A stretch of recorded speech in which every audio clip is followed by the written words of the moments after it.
Hi, I'm Noah Streckman, and I am FanSided's Pittsburgh Steelers expert.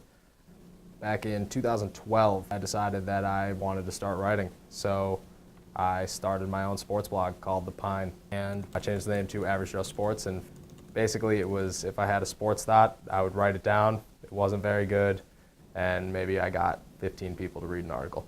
Eventually, I figured that I should start writing on a higher platform. So I became a contributor at FanSided's Cleveland Cavaliers site, writing for King James Gospel, covering the Cavs as just a beat writer, basically. From there, I spoke to my director and became an editor for Valley of the Suns, which was FanSided's Phoenix Suns site.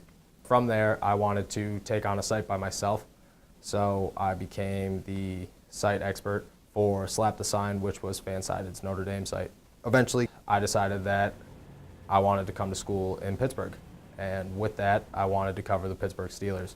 I've always been a huge Pittsburgh Steelers fan. At the end of the day, my dream is to one day cover the Steelers for a major network and just take that next step, as I've done before. So I decided that I wanted to write and become the editor for Still Curtain, which is FanSided's Steelers site. The first month I was there, I broke the site record by 200,000 page views, and since then have maintained that milestone. I've stayed consistent, contributing about 65 to 75 articles a month on top of all our contributors' articles that I edit and post.